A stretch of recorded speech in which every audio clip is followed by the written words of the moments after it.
warahmatullahi wabarakatuh. Selamat pagi, siang, sore, atau malam semuanya. Kemarin kita sudah melakukan pertemuan yang kedua dan sekarang kita melakukan pertemuan ketiga yang mulai hari ini saya yang mengisi. Oke, langsung saja ke materinya. Sebelum memasuki materinya kita harus mengetahui kompetensi dasarnya. Ada dua. Yang pertama adalah menganalisis gangguan pada sistem rem ABS. Yang selanjutnya ada memperbaiki sistem rem ABS. Lanjut. Ini adalah indikator-indikatornya. Yang pertama ada mendiagnosis gangguan pada sistem rem ABS. Lalu ada menegaskan gangguan pada sistem rem ABS. Dan yang terakhir adalah menyimpulkan gangguan pada sistem rem ABS. Nah, ada indikator selanjutnya yang 4.12. Yang pertama adalah mendeteksi gangguan pada sistem rem ABS. Lalu yang kedua ada memperbaiki gangguan pada sistem rem ABS, dan yang terakhir adalah menguji gangguan pada sistem rem ABS. Seperti itu.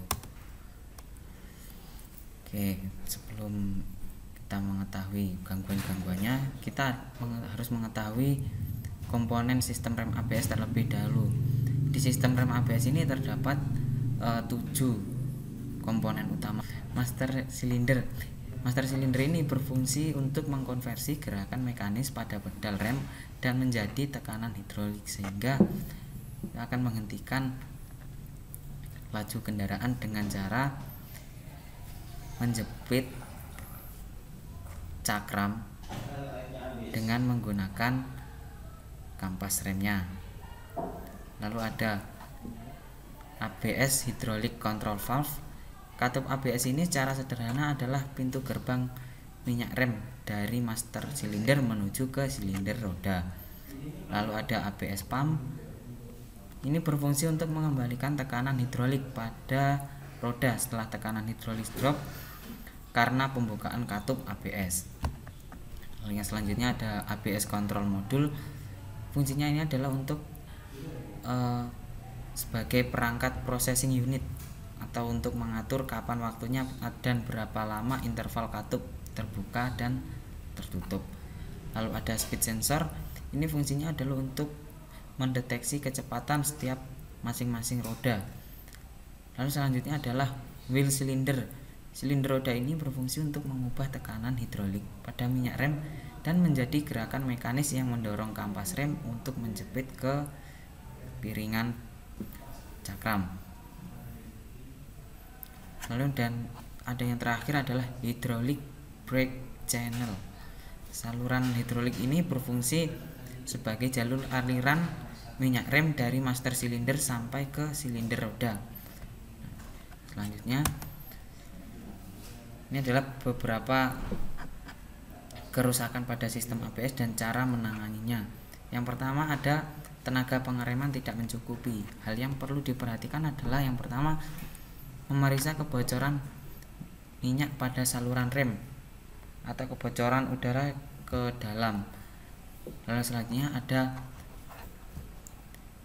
rem kemungkinan terlampau besar kebebasannya, jadi mengakibatkan tenaga pengereman itu tidak mencukupi atau tidak pakem, seperti itu.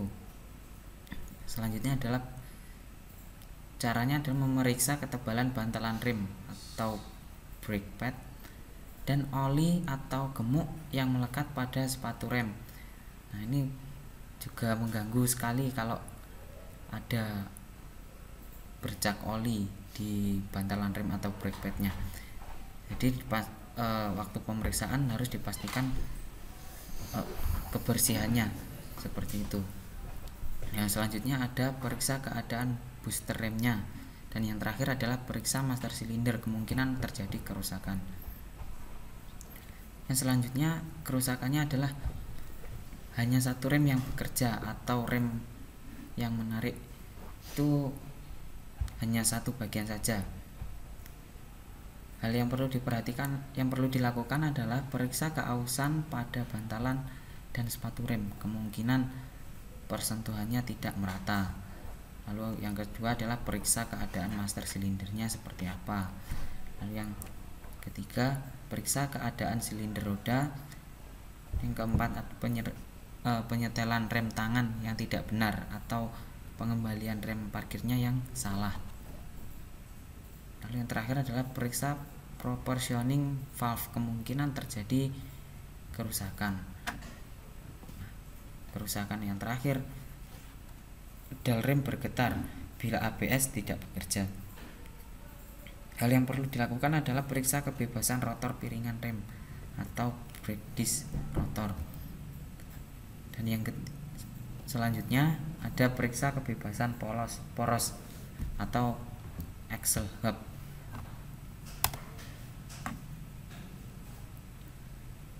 Ini adalah pemeriksaan pada aktuator atau pompa ABS. Yang pertama adalah nyalakan mesin dan jalankan dengan kecepatan di atas 6 km per jam. Nah, setelah itu lalu periksa apakah terdengar suara berisik pada saat kerjanya aktuator. Apabila tidak ada suara bisik atau tidak ada suara apapun yang ditimbulkan, pastikan bahwa aktuator itu terhubung pada sistem unitnya. Seperti itu. Mungkin untuk pertemuan kali ini cukup sampai di sini dulu. Nanti kita sambung ke pertemuan berikutnya. Saya akhiri. Wassalamualaikum warahmatullahi wabarakatuh.